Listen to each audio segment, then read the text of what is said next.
Depende se a matéria mudar, temos 6 exames.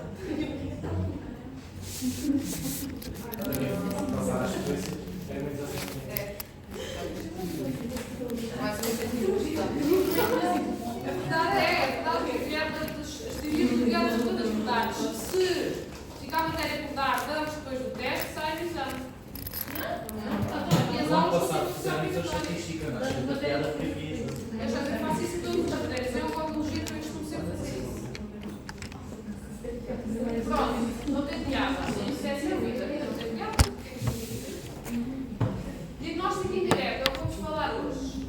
Como vocês sabem, temos vindo a falar de porções do DNA, normalmente chamamos de polimorfismos, que muitas vezes representam mini-satélites e microsatélites, tá? Que são regiões que utilizamos para fazer o diagnóstico de fingerprint, de identificação sem ser por fingerprint, ou seja, para a identificação da pessoa, mas no grau de parentesco. Bem? Portanto, este tipo de análises, principalmente forenses, e também muitas vezes associadas a uma doença, são feitas com recurso a bocadinhos de DNA que já são conhecidos e se encontram numa biblioteca clínica, por assim dizer. Também são estes bocadinhos de DNA que entram nos kits comerciais para diagnóstico de doenças já com etiologia genética bastante conhecida, como por exemplo a fibrose quística, como por exemplo o X frágil. São doenças que já se conhecem geneticamente qual é o problema, quais são os genes afetados, e existem bocadinhos de DNA que são utilizados pelas casas comerciais ou pela farma em geral para construir este tipo de kits. Okay? Todos estes bocadinhos de DNA que são utilizados, seja na forense, seja na clínica, seja para diagnóstico em geral, são chamados de marcadores de DNA. A gente até viu nos testes, acho que foi da eletroforese, existiam marcadores de DNA, existia o marcador 1 e 2, certo? Porque eu disse, isto são marcadores comerciais, que já são conhecidos, são polimorfismos da população em geral, que são utilizados para comparação. Tá? Como é que se chegam a esses marcadores? É isso que a gente vai ver hoje. Chegam-se a estes marcadores através de umas análises que mundialmente internacionalmente chamam-se linkage. Boa, é novo. Fui lá buscar o novo. Linkage. Análise. Em português, eu chamei-lhe e chama-se em vários livros diagnóstico indireto. Está bem? E é através do diagnóstico indireto que se chega a regiões específicas do DNA que marcam para uma determinada doença, ou para um determinado polimorfismo, está bem? Ou para uma determinada identificação da população, seja ela Portugal, ou Espanha, ou Ibérica, ou inglesa, está bem? Então, o diagnóstico indireto utiliza os polimorfismos, os SNPs, os microsatélites, os mini-satélites para definição de alelos em determinado gene ou locus cromossómico. Ok? Isto é aquilo que eu estava a explicar de uma maneira mais formal. Então, o diagnóstico indireto vai basear-se no facto de que as mutações responsáveis por doenças, e aqui estamos a falar dos marcadores de doença, ok? Toda esta aula de diagnóstico indireto está voltada para a doença. Vamos ver quais são os marcadores para a doença. Portanto, baseia-se no facto das mutações responsáveis por doença serem herdadas juntamente com os marcadores genéticos.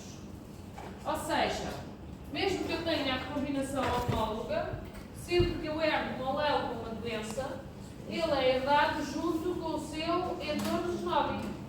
Lembram-se disto? O que era o entorno genómico? Porque eu expliquei logo na primeira aula, do prédio, com os apartamentos. Lembram-se? Então, se eu tenho um gene para a doença, e este gene eu represento sempre com uma seta, eu sei, por exemplo, aqui há um SNP de uma população, ok? Aqui há um mini-satélite, tá? Ou como eles chamam, BNTR. Está bem? Então, sempre que eu herdo este gene, eu vou herdar junto com aquele SNP, com aquele mini-satélite. Então, estes aqui vão funcionar como marcadores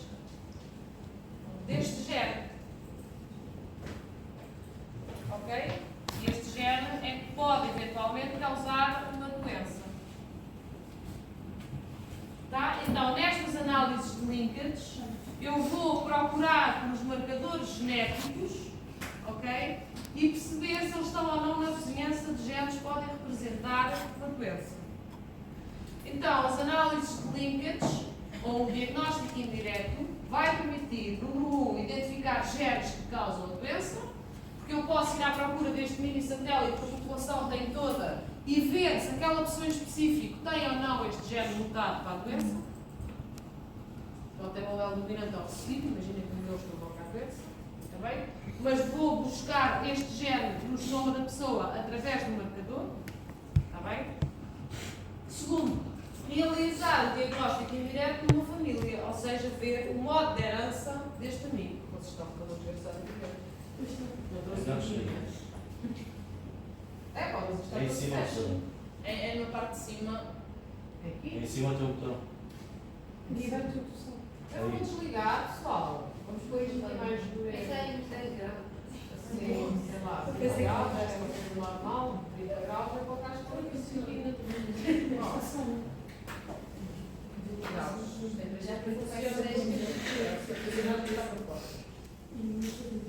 Portanto, primeiro, identificação de genes responsáveis por doenças. É o que eu estava a explicar, portanto, em muitas doenças responsáveis, os genes são identificados através da linkage. Também estas análises são possíveis quando uma doença ocorre em várias pessoas dentro de uma família. E precisamos sempre fazer a análise genómica dos marcadores de DNA polimórfico em todos os membros da família. E isto estamos a falar quando nós ainda não sabemos qual é o padrão de doença daquele gene. Então, quando nós não sabemos e vemos uma doença que afeta a família e queremos fazer o diagnóstico dessa doença, então aí sim precisamos de vários membros da família. E o que é que nós comparamos? Por exemplo, no caso de uma doença autossómica dominante, sabemos que ela vai, então, com uma penetrância de 100%, sabemos que ela vai afetar todas as gerações, certo? Então, é fácil conseguir determinar qual os alelos presentes em todos os membros da família com sintomas clínicos da doença, ou seja, todas as pessoas que estão doentes, quais são os alelos que elas têm presentes, vamos à procura deles através dos marcadores. Quais os alelos que nunca estão presentes em membros da família saudáveis, ou seja, por um lado, pegamos os doentes e vemos quais os alelos que estão em comum deles todos, depois pegamos as pessoas que têm sintomas da doença e vemos quais os alelos que não estão presentes nestes. Okay? De todos os que saíram nos doentes, quais destes alelos não estão presentes nos saudáveis. Mas temos que investigar todos os alelos, portanto, que tenham algum tipo de relação com a doença. Portanto, vamos investigar os alelos que numa família são sempre transmitidos junto com o fenótipo. Se fizermos estes dois, vamos chegar aqui. Qual os alelos presentes em todas as pessoas que têm o fenótipo? E desta forma conseguimos identificar o locus genómico, portanto, aonde, em que sítio dos cromossomas é que está associada aquela doença. E daí chamar-se linkage analysis.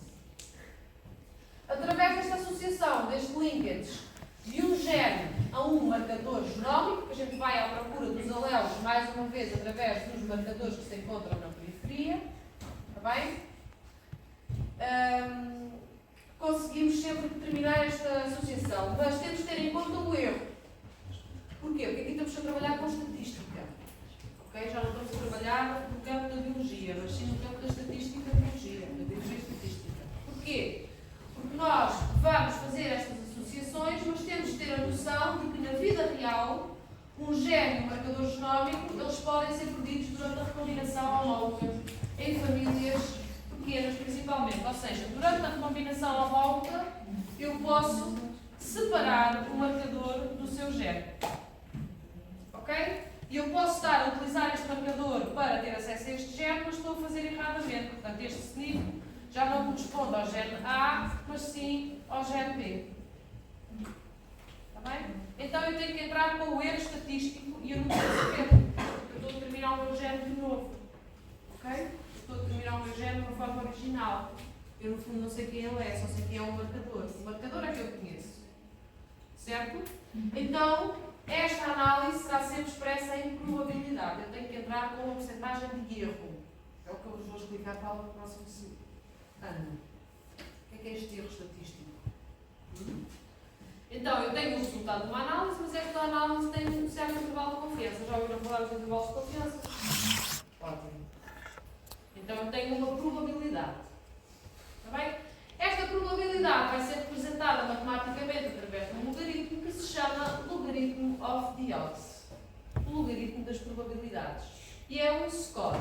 Então, este LOD score é que vai determinar a probabilidade da pessoa que tem um determinado alelo vir ou não sofrer de uma determinada doença. Quanto maior for este LOD score, maior é a probabilidade que um gene causador de doença esteja presente naquela região genómica. E vamos analisar agora aqui uns quantos LOD scores sobre uma doença. Aqui neste estudo foram identificados genes responsáveis por doenças, neste caso a doença que estamos a falar é a esquizofrenia, está bem? E foi feito em várias famílias, está bem? Portanto, já vamos ver. Primeiro, que estamos a analisar é um score, um LOD score heterogéneo. As famílias eram heterogéneas. No primeiro gráfico, temos uma família de 90 pessoas. Foram analisadas 90 pessoas. Family set A, 90 pessoas. Quantos marcadorzinhos destes é que eu analisei? 353 marcadores. Distribuídos do cromossoma 1 ao cromossoma X.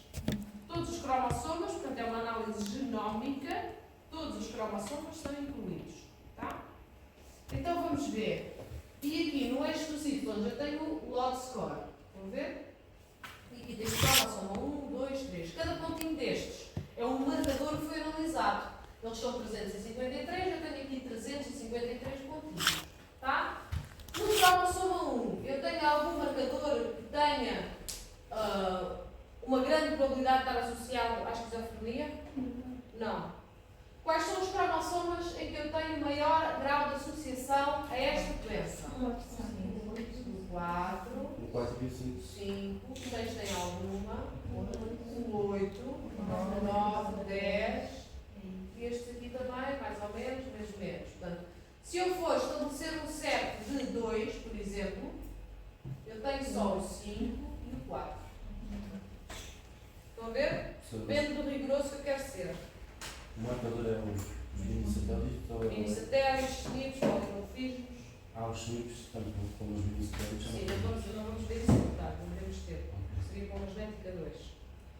Tens de saber é que os marcadores podem ser mini-satélites, VMTRs, polimorfismos, SNPs, genes de manipulação. Tá? E que sejam vizinhos de genes, né? De alelos, que a gente quer estudar. Tá?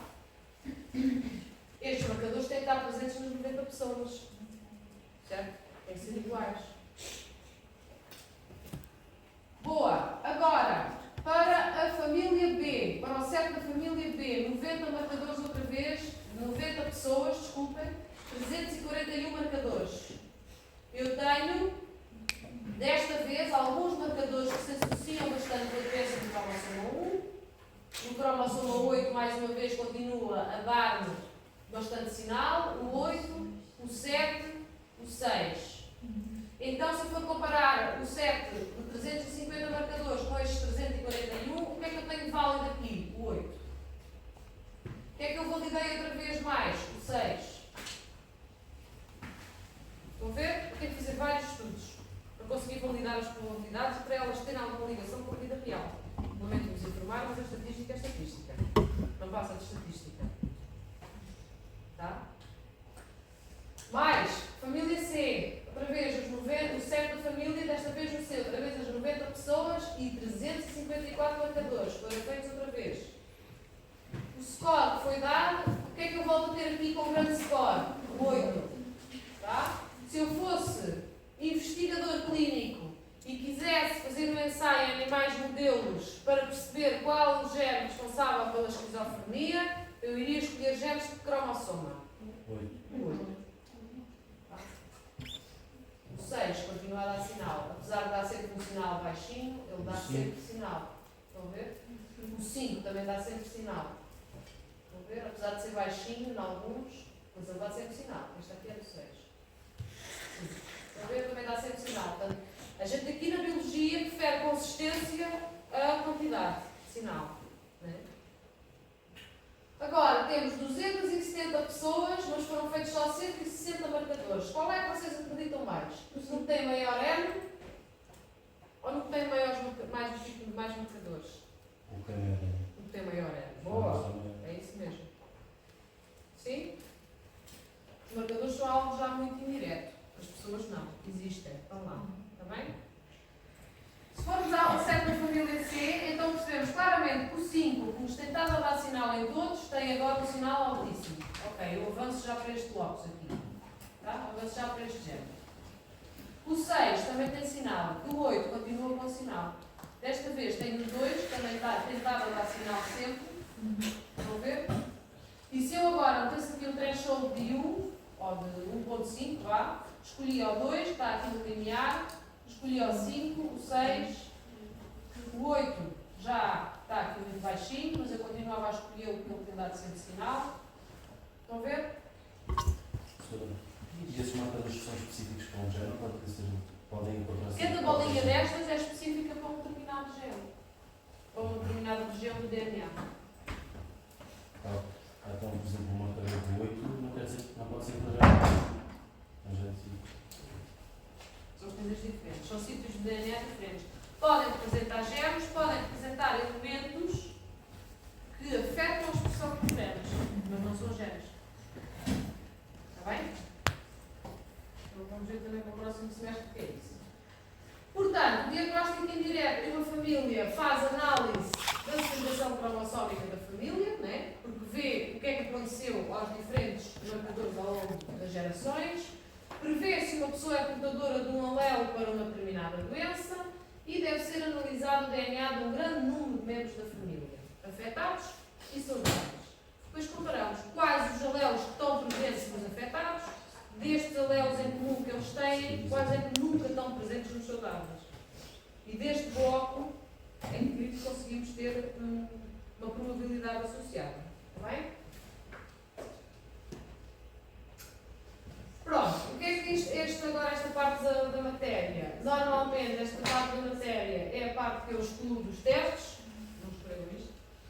Porque isto são coisas que vocês devem ter a noção, mas que não são propriamente matéria.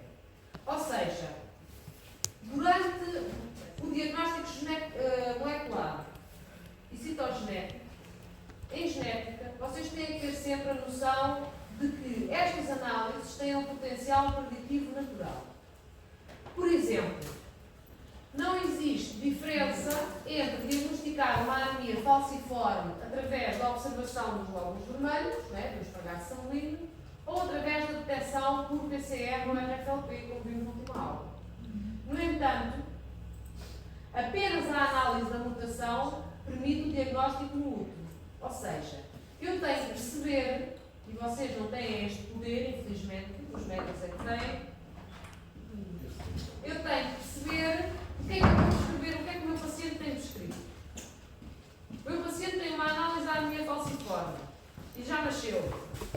Já está cá fora. É muito mais fácil do que ter uma gota de sangue com uma lâmina e ver ao microscópio se encontra glóbulos vermelhos deformados ou não, do que propriamente fazer uma PCR. O custo é 10 ou 100 vezes maior. Fazer uma lâmina custa muito menos, 100 vezes menos, do que fazer uma PCR. Ok? Isto é uma coisa que se tem que perceber. Existem vários métodos para diagnosticar a mesma doença. Os métodos genéticos normalmente são utilizados como um recurso bastante específico. Ok? Eles dão um resultado muito mais rápido, mas são extremamente caros. E são extremamente handling. As pessoas que trabalham em genética têm que ter muitas mãozinhas. Já ouviram este termo, ter mãozinhas? Na nossa vida, de certeza. São difíceis de fazer no laboratório. Ok? A pessoa tem que estar concentrada naquilo que está a fazer. Não é igual. A pessoa não pode estar a falar com o paciente, com a pessoa da bancada ao lado. Tem que estar concentrada no que está a fazer. Porque se engana um bocadinho, ou se espirra, ou se a gota não estava lá embaixo e abriu o frasco, matou. Tem que começar de novo. Ok? Então trabalha-se com quantidades muito, muito, muito pequeninas. Imaginem, se eu pego um Eppendorf e crio no chão e não tenho cuidado de ir ver se o líquido está todo cá embaixo ou não e abro, metade da minha amostra. Estão a perceber? Portanto, a genética é muito difícil de fazer e a gente tem que perceber sempre quais são os métodos que eu tenho que fazer, para que tipo de diagnóstico e em que situação do paciente. Está bem? Portanto, se eu for pegar outra doença, a doença de Huntington, existe já uma diferença substancial entre diagnosticar esta doença antes de ver os sintomas. Ou seja, se a pessoa vai ter Huntington aos 30 e tal anos, mas se aos 15 anos tem um bocadinho de tremor, o médico deve ter o discernimento de, aos próprios 15 anos, de fazer um diagnóstico genético, mesmo antes dos sintomas aparecerem. É ou não? Em vez de dar um diazepam para os tumores. Não é? Portanto, isto é um problema que eu vejo hoje em dia na clínica. Os clínicos focam-se muito em tratar sintomas, mas a gente quer é chegar lá, de facto, o que é que se passa com aquela pessoa. Não é? A gente não quer simplesmente tratar um sintoma. E no Huntington é isto que acontece muitas vezes. Portanto, aqui, neste tipo de doença, seria muito importante fazer logo uma análise genética, ao contrário da anemia falciforme. Pois a pessoa tem anemia falciforme, tem, eu vejo numa lâmina. Se a pessoa quiser ter filhos, aí sim eu vou-lhe fazer uma análise genética in utero aos filhos, para perceber se aquilo passou ou não. Mas não consegue comprovar se passa ou não. Consegue? São dos filhos. Portanto, temos que ter sempre em conta o custo-benefício das análises também. Ou seja, sempre que eu seleciono uma técnica de genética molecular, eu tenho que ter em consideração se existem já kits ou não, se o diagnóstico molecular destas doenças pode ser confuso, ambíguo para a pessoa, se vale a pena fazer ou não, ou se vale a pena viver na ignorância. Estão a perceber? Se o diagnóstico nunca vai corresponder às respostas que a pessoa quer para a sua vida, vale a pena fazer? Vale a pena saber ou não? Pois, mas não viver na ignorância, porque isso depois pode levar a atitudes drásticas da parte do paciente, como por exemplo aconteceu há uns anos com a Angelina Jolie, em que disseram que ela tinha predisposição para cancro da mama, porque ela tinha as mutações do BRCA1 e 2. Ora, as mutações do BRCA1 e 2, no cancro da mama e no cancro do ovário, representam 3%. Só 3% das pessoas com cancro da mama e ovário têm estas mutações. E a senhora removeu tudo. Porque na altura os testes genéticos começaram a ser moda. Exatamente. Começaram a ser moda e a senhora pega e remove tudo, quando os ovários tudo, porque sim. Porque tinha depois. Mas isso é o que acontece. Portanto, nós temos um diagnóstico confuso, ambíguo para a população em geral. Só as pessoas mais específicas que percebem do assunto é que conseguem interpretar aquele diagnóstico. E vale a pena dizer aquilo ao paciente? Não vale. Mas quem foi o médico que disse isso? Pois, os Estados Unidos têm outros tipos de ética da Europa. Está bem? Portanto, existem mutações específicas associadas a manifestações clínicas muito especiais, ok? E que tem que se compreender esta relação genótipo-fenótipo. E tem que haver também muita investigação clínica para compreender esta relação. Porque uma mutação numa pessoa pode dar o fenótipo e noutra já não. Depende muito da epigenética. Exatamente. Depende do conjunto de genes que a gente tem que trabalhar. E já entramos aqui nesta parte da interpretação dos resultados. Portanto, precisamos sempre de ajuda, o paciente vai sempre precisar de ajuda para interpretar os resultados de uma análise genética. Os resultados não são preto e branco, não é ter colesterol ou não tem. Estão a ver? É muito diferente das análises clínicas normais. Está bem? Tem-se conhecer o background clínico, a relação genótipo-fenótipo daquela pessoa, primeiro da doença e depois daquela própria pessoa. Pode não ser igual a todas as pessoas. Está bem? Outra coisa muito importante é quando surgem novas variantes genéticas. Portanto, aqui é extremamente difícil fazer o diagnóstico. Está bem? E a gente nunca vai conseguir dizer a essa pessoa se aquela variante genética, aquela mutação, é ou não relevante para o seu fenótipo. É difícil de dizer. Está bem? Portanto, outra coisa muito importante no diagnóstico genético é a sensibilidade e a especificidade. Portanto, existem fatores determinantes da sensibilidade das técnicas genéticas, como, por exemplo, uma técnica de grande ou de baixa resolução. Portanto, temos uma técnica de grande resolução, que é a PCR. A PCR é uma técnica muito sensível. Sabiam? A PCR pode dar sempre positivo. Pode dar sempre positivo. A determinado momento, se eu aumentar muito o número de ciclos numa PCR, okay, os primers ligam-se com eles próprios e amplificam.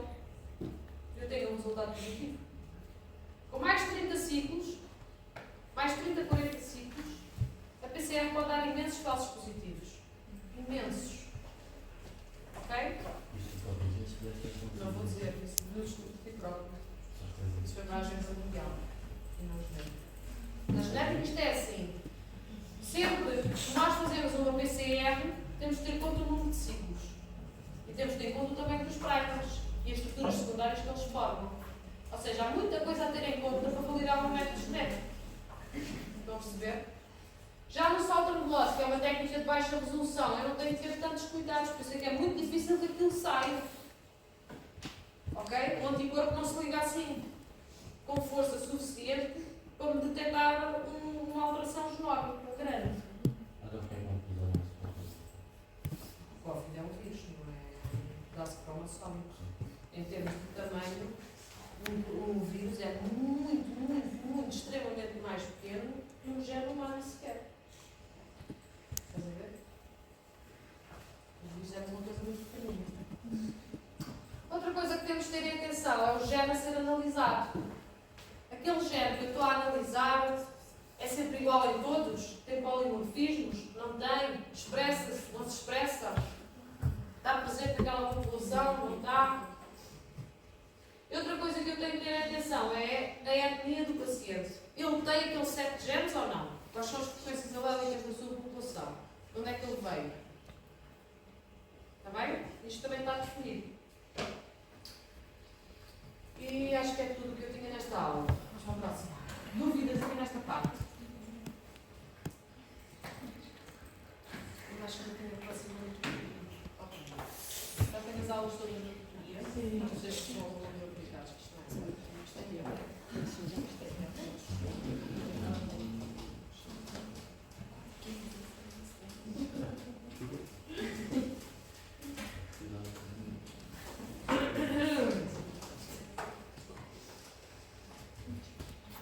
Então ainda ninguém começou a estudar. E vão ter algum teste antes? Sim. Vamos todos a exame, é isso?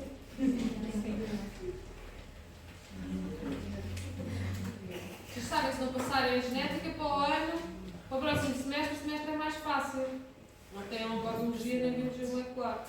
Eu estou aqui para vos ajudar.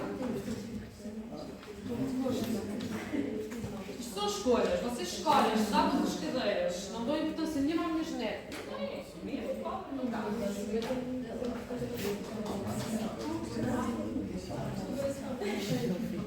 Eu sei porque esta aula está assim, mas está assim. Pronto. Nesta aula vamos falar de evolução molecular.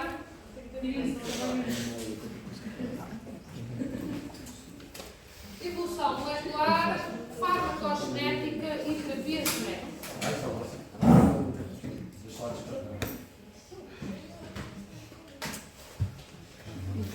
Ora bem,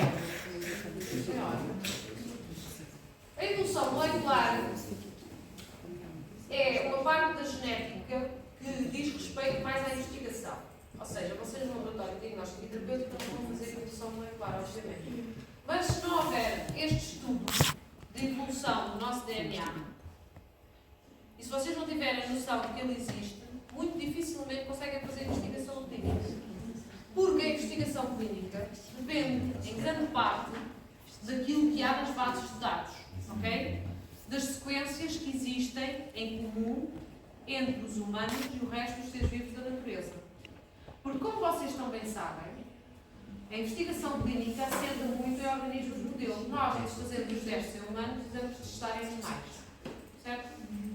Testa-se em animais vertebrados e invertebrados. Há muitos invertebrados que partilham os mesmos genes que os humanos. Está bem? Principalmente os invertebrados eucarióticos, como as levaduras. Ok? Saccharomyces cerevisiae, Saccharomyces spondyx, são um dos animais modelo mais utilizados no laboratório. Se a gente não conseguir fazer o teste destes animais modelos, dificilmente conseguimos passar para os humanos e dificilmente avançamos na clínica. E por isso é que vocês têm um bocadinho de evolução molecular para perceberem o que é isto da genética e da sequência DNA em vocês e no resto dos seres vivos. Ok? As diferenças entre a sequência de DNA de vocês e o resto dos seres vivos do mundo são mínimas. Como vocês sabem, ou deviam saber, nós vivemos todos no ancestral comum. Quando nós alinhamos os DNAs de todos os seres vivos do mundo, ok? E fazemos uma árvore genealógica para ver quem é que nasceu primeiro a galinha ou o ovo, não é obviamente, não sabe, vemos que todos surgimos neste ponto aqui. E esta é uma árvore circular. Isso é mais fácil, tá? Todos nascemos neste ponto. A determinado momento da evolução da molécula do DNA, houve uma grande divisão. Okay? A divisão dos animais para a divisão das principais, ou seja, a divisão dos multicelulares para os unicelulares. Okay? Dentro dos unicelulares temos esta zona toda azul, onde temos organizado todo o tipo de bactérias que a gente conhece hoje em dia. Okay? As gram-positivas, as gram-negativas, a clamídia, as bactérias super resistentes, portanto, as non-sulfuras, as actinobactérias, plantinomicetes, as piretas, esta gente toda. Vocês, provavelmente, muitas delas falam em análise de águas alimentos. Eu não tenho, depois vão ter. Estas bactérias podem infectar todas estas pessoas. Não são pessoas. Quem é que está aqui no outro ramo da evolução? No outro ramo da evolução está uma gama de bactérias que são uma mistura entre os procariotas e os eucariotas. Estas bactérias são super resistentes e vivem em ambientes termófilos. O próximo slide vai ser muito importante para vocês. Estas bactérias vivem nas caldeiras dos vulcões, nos icebergs, em ambientes extremos. E são chamadas de arqueobactérias. Ok? E já são uma mistura entre eucariota e procariota. E depois houve outra divisão muito grande que formou então todos os eucariotas. São estes que temos aqui a vermelho. Dentro dos eucariotas temos os protozoários, as algas, as plantas, os fungos, que são chamados de molds, ou seja, são os bolores, okay? São fungos que formam só pequenas camadas. Depois temos todos os outros tipos de fungos que já são estruturais, já formam estruturas, e adivinhem, são eles os nossos primos mais próximos, os animais. Somos nós. Okay? Portanto, os mais próximos connosco são os cogumelos. A seguir aos cogumelos são os bolores. E só depois é que são as plantas e as algas. Vamos ver? Portanto, isto é a forma como evoluiu o nosso DNA. Eu gosto muito desta matéria. Só uma pergunta, o verde era o quê? Os verdes? Os verdes, qual verdes? São as arqueobactérias. São dois, são procariotas e eucariotas? Não, são eucariotas. Depois tem características de procariotas. Ok. Isto é uma mistura muito estranha que vocês não vão dar e nunca mais provavelmente vão ouvir falar delas sem ser comigo. Ninguém fala delas porque as percebe. Elas vivem em ambientes termófilos, temperaturas enormes, em condições ácidas horríveis. Isso é aquelas que aparecem nos bumbinhos. É, são aquelas que estão nos caldas de alimentação. Eu disse, não, eu disse. Então, nós utilizamos as sequências de DNA conhecidas no mundo, incluindo a dos humanos, para ter acesso, principalmente, às coisas que temos em comum e à forma como os genes se comportam nos animais e percebemos como é que eles se comportam em nós. E assim conseguimos perceber quais são os mecanismos de doença. Quando eles não estão a funcionar bem, percebemos o que é que falha. Ok? Portanto, este tipo de investigação clínica só é possível na investigação básica, que é isto que nós estamos a falar hoje em dia. A investigação básica é quando nós fazemos a investigação da natureza, daquilo que nos rodeia. Como é que funcionam as coisas, como é que funciona a célula, como é que funciona o DNA. A partir do momento que eu sei a base, então eu posso ir para a aplicada à clínica. Eu posso perceber o que é que falha na doença, o que é que falhou. Ok? Por isso é que a minha formação não é em clínica, é em investigação base. Mas se vocês me disserem que célula é que é afetada na clínica, eu consigo perceber um bocadinho da doença, porque sei a base. Sei como é que as coisas funcionam. Percebem? Portanto, a ciência básica é importante à clínica. Em termos de genética, a genética molecular, nesta área da genética, nós vamos fazer então uma acumulação de dados genéticos e a descodificação destes dados para perceber os mecanismos de doenças. descodificação destes dados vai-nos dar várias informações, nomeadamente a variação da sequência de DNA e proteínas que acontece no genótipo. Ou seja, eu vou conseguir perceber o que é que está ali em termos de expressão de genes para aquele genótipo-fenótipo.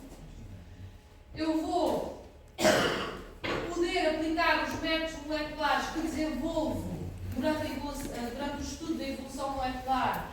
Eu posso utilizar os métodos que utilizo com todos os organismos vivos ao ser humano. Os métodos de diagnóstico derivam dos métodos de ciência base.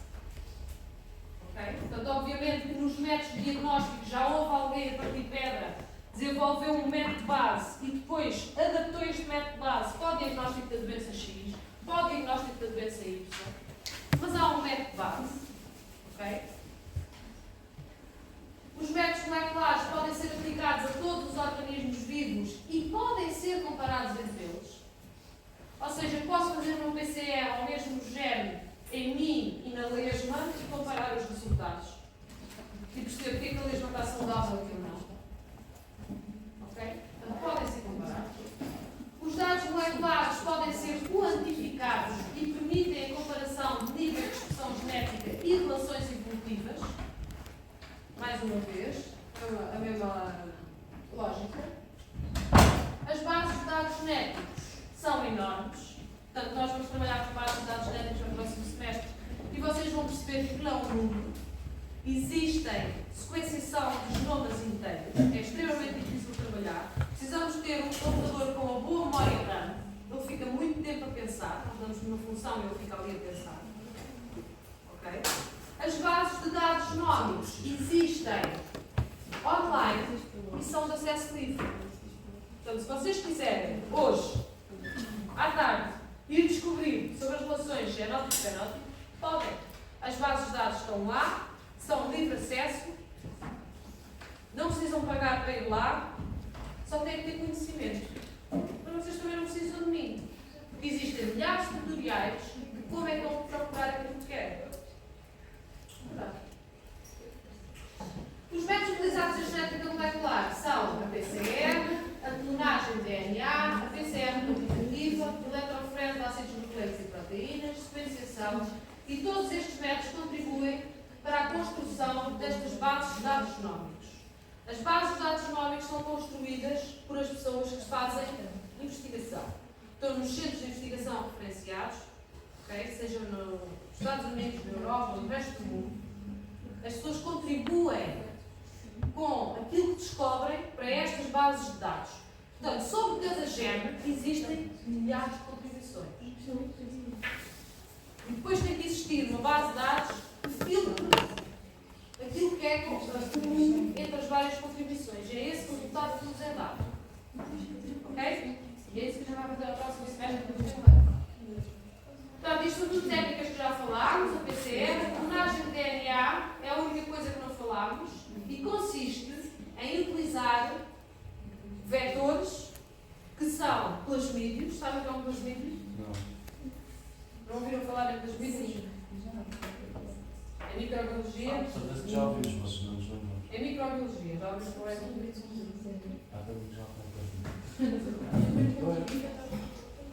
Portanto, vetores de antiga origem plasmídeos ou vírus. E estes vetores e vírus, não precisa saber o que é agora, porque se não precisa, são utilizados, uma coisa que tem que saber é que estes meninos aqui são utilizados como ferramentas para a análise de dados moleculares. Okay? Portanto, estas ferramentas, no fundo, fazem. Portanto, primeiro eu isolo um bocadinho de DNA e depois coloco um vetor ou um vírus, que é como uma forma de armazenar aquele DNA de interesse. Sempre que eu quiser múltiplas cópias daquele DNA de interesse, basta-me infectar a minha bactéria com um plasmídio ou um vírus e ela, no dia a seguir, tem milhares de cópias de DNA de interesse. Estão a ver? Portanto, são ferramentas que eu utilizo em genética. E aqui temos a comparação de sequências para um determinado sítio no DNA. Portanto, isto chama-se alinhamentos genéticos e é o que nós podemos fazer com as milhares de sequências que existem online nas bases de dados. Temos, por exemplo, aqui um sítio genético, que é chama VSX2 BS1 e VSX2 BS2. Diz respeito a esta última linha. Okay? Este sítio genético está sinalizado do nucleótido 142 ao 151 nas sequências de sapo, que é o xenófilos, rato e humano. É um sítio genético que é igual nas três espécies. Ok?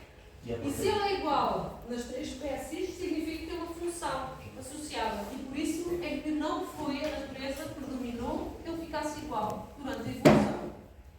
Porque, desde sapinho aqui até ao humano, houve muitos milhares de anos de evolução. E durante estes todos os milhares de anos de evolução, aquela sequência não se alterou. E também não é um gene. É um sítio de ligação de uma proteína que regula um determinado gene. Ok? Aqui mais um. Este é outro sítio. Este é o sítio 1 da proteína, este é o sítio 2. Existem proteínas que se ligam ao DNA para fazer regulação de um determinado gene. Ok? Este sítio foi conservado na evolução. E este também. Estão a ver? Portanto, significa que durante a evolução, isto é um peixe. Dos peixes teleósteos ao humano, este sítio não foi alterado. Foi alterado em muito poucas letras. Só aqui no sapo, que é um anfíbio, é que está uma diferença aqui de um C para um P. E aqui também há uma certa diferença. Está bem? Portanto, é um sítio que não se alterou. É um sítio essencial à vida. Por acaso foi um sítio que eu descobri, quando fazia investigação no Participela, e está associado àquela PCR quantitativa que eu vos mostrei na última aula. Tinha a ver com a relação entre o gene hipostático e lembram-se? Quando a gente aumentava a expressão de um, o outro também aumentava. Então, o epistático liga-se, produz uma proteína, portanto, é um gene, produz uma proteína que se liga ao DNA neste sítio, próximo do outro, para mascarar o seu fenótipo. Isto é um mecanismo através do qual ele mascara o fenótipo. Não tem que saber isto, essa oportunidade. E é um sítio que está conservado na evolução. Okay? Mas gente... Porquê que ele mascara? Porque eles funcionam assim, é o mecanismo genético deles. Se a gente alterar aquele sítio, lembra-se que eu disse que ele era responsável pelos olhos serem redondos? Se a gente botar aquele sítio, os olhos ficam triangulares. Foi isso que eu fiz no meu doutoramento. Eu sei que estou a contar. Ah, é só esta parte? Se meteres o meu nome no Google e meteres em imagens, aparecem lá peixes claros triangulares. Será mais um vídeo? Não, eu não apareço, os meus peixes é que aparecem. Bom, não, o livro é aquilo que... no LinkedIn, mas estamos atualizados. Olha, será aquela... É isso que eu passo.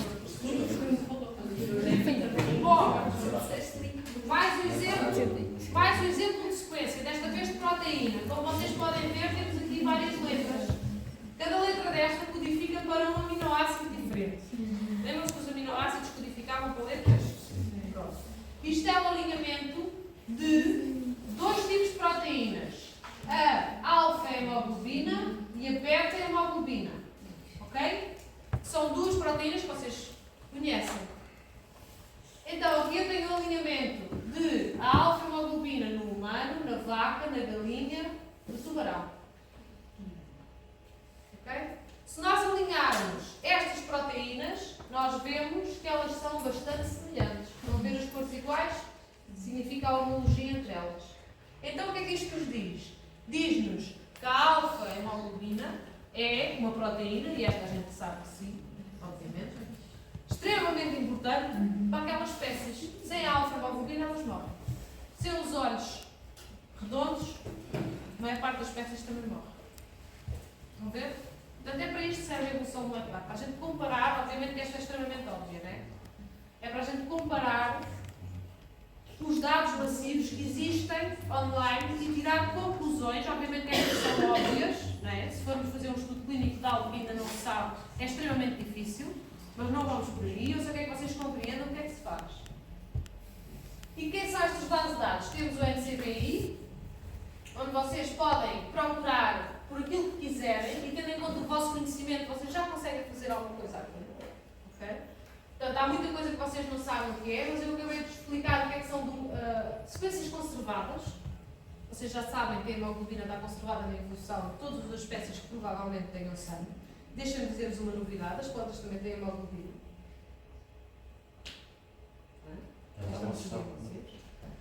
Vão procurar para que serve. Portanto, podem procurar por géneros, já conhecem vários géneros, já falámos de vários géneros associados à doença. Podem procurar por publicações, tem aqui a PubMed, as publicações podem procurar pelo autor ou pelo tema, ou pelo ano. Está bem? Portanto, são bases de dados que existem para vocês brincarem às bases de dados. No próximo semestre vamos trabalhar com elas a sério. Esta é um bocado mais difícil, é um genome browser, já não é só uma base de dados, é uma base de dados direcionada ao genoma, onde vocês escolhem a espécie que querem procurar, neste caso temos aqui o humano, escolhem a versão do genoma, porque há várias versões, desde 2003 que se estão a produzir versões do genoma corrigidas, atualizadas, ok? E aqui podem procurar pelo género ou podem procurar por uma posição do cromossoma. Aqui temos o cromossoma 16, uma posição qualquer.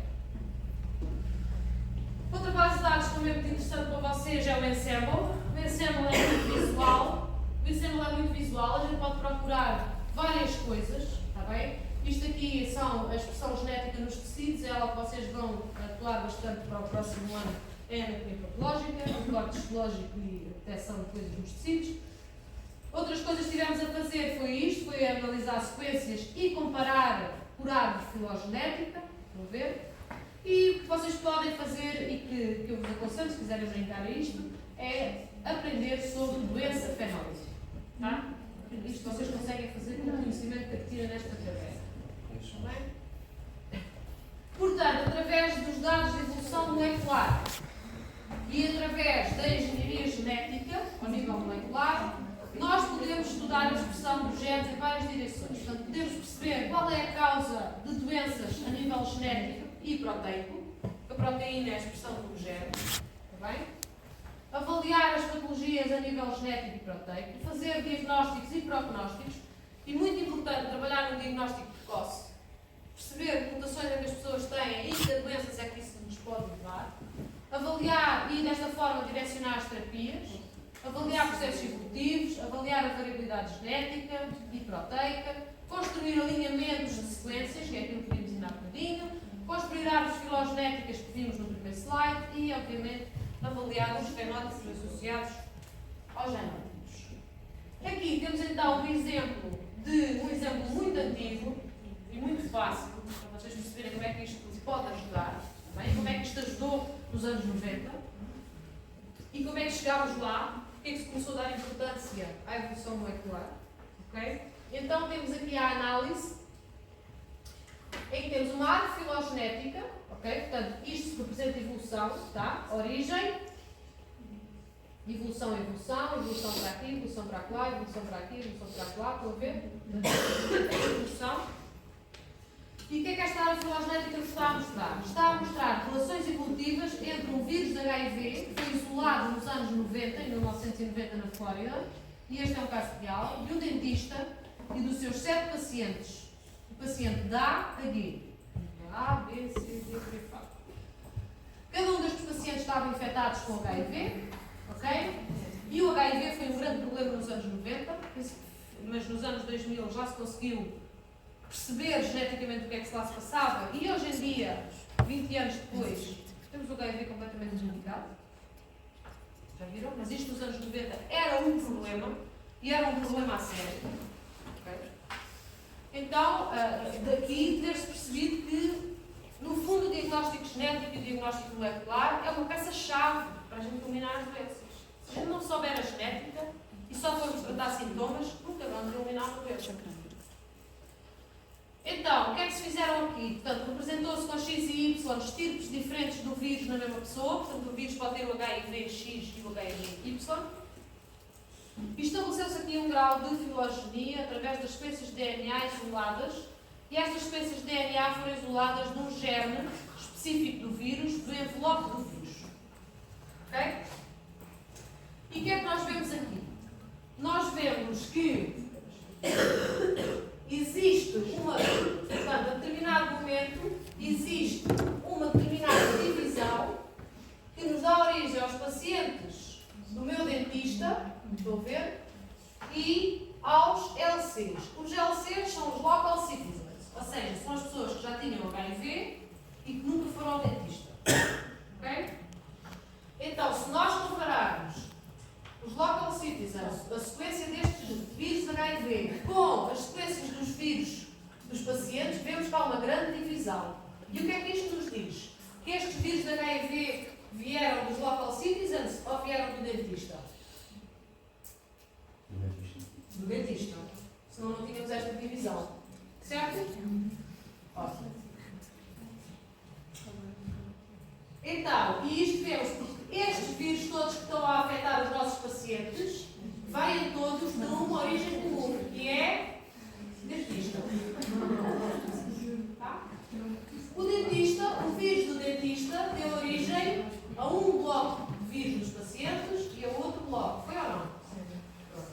E este aqui não tem nada a ver com o dentista. Este surgiu em simultâneo com o dentista. Certo? Estás no dentista ali na ponta da arante, é a mesma coisa. Este dentista aqui foi o que deu origem a estes todos. Tá? E por isso é que a gente sabe que estes todos estão inventados graças, se formos seguir as certas, que é muito fácil, é tipo os jogos ao livro da Benfica, chegamos ao dentista. Sim? Sim ou não? Isto é tempo. Tempo. Tá? Por outro lado, a gente vê que as sequências dos pacientes D e F, porque isto é tudo local citizens, não interessa as letras, só interessa que é LC, LC, LC, LC, já tem pessoas que já estavam infectadas, mas a gente vê que os pacientes D e o paciente F vêm antes do dentista. Apesar de terem ido ao dentista, eles contraíram HIV no dentista? Não, já não. Não, já não. Então, a gente vê que as sequências virais do paciente A, B, C, E e G partem da sequência viral do dentista, indicando uma relação evolucionária forte. As sequências dos pacientes D e E estão mais relacionadas com as sequências das pessoas da região, então eles adquiriram das pessoas da região. E para que é que isto serviu? Para obrigar o dentista a desinfetar o material de pessoa para pessoa. Foi preciso desinfetar uma vida inteira com HIV, para o senhor começar a passar as suas pecinhas todas por uma luz UV antes do próximo paciente. Ao fervê-las numa panela de pressão. Chama autoclave. Então usavas muito. Não, na altura lavava-se com água. Isso é bom? Claro. E álcool líquido. Autoclave também. O jeito de se descobrir não. Então não. Tá? Portanto, isto é para vocês perceberem que até chegarmos ao nível onde estamos hoje, infectou-se muita pedra. Infectou-se muita gente, morreu muita gente. À custa do dentista não ter uma luz UV. Ok?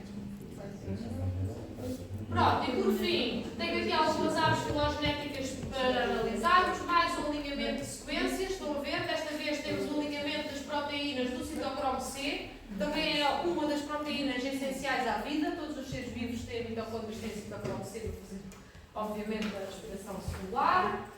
Como vemos, o citocromo C é uma das proteínas mais conservadas na evolução, e aqui temos um alinhamento de várias sequências de proteínas e podemos ver que as cores são quase sempre constantes, certo? Vários animais, o humano, o macaco, o cavalo, o burro, o porco, por aí fora, tá bom? Até a uma, como é que eu chamei? O bolor, até a um bolor. O último é uma neurospora, estão a ver? É um bolor, um mold. E a sequência é parecida. Uma cândida, esta conhece. Um fungo também. Desculpa, é uma levedura, uma yeast. Uma Saccharomyces, também é uma levedura. Tá bom? Aqui temos o código dos aminoácidos, caso vocês não saibam que isto são aminoácidos, não precisam saber isto, obviamente, é só perceber o que é que se faz. E aqui temos então a árvore filogenética destas proteínas, portanto, dos aminoácidos do citocromo C. Estão a ver? Portanto, temos um ancestral em comum e vamos divergindo consoante a espécie. As espécies são as mesmas que estão aqui. Portanto, isto é a representação do ligamento e da árvore. Nós estamos aqui ao lado do macaco, como já deveriam imaginar. Temos uma grande divisão para todos os outros mamíferos, para o cão, para o cavalo, para o burro, para o porco. Depois temos uma grande divisão para as aves. Estão a ver? Depois temos outra grande divisão para os peixes, para os anfíbios. A galinha é muito longe de nós, mas no entanto tem muita coisa em comum. Portanto, é interessante saber quais são as grandes divisões, quais são as grandes diferenças entre a sequência molecular. Está bem? E é essencial para conseguirmos fazer investigação clínica. Tá? Outra vez a mesma história, desta vez elas estão, é uma árvore filogenética de RNA ribossomal, do 16S, a comparação entre as arqueobactérias, as eubactérias e os eucariotas. Tá? Portanto, mais uma. E acabou. Já não vamos a mais nenhuma aula, fica só a faltar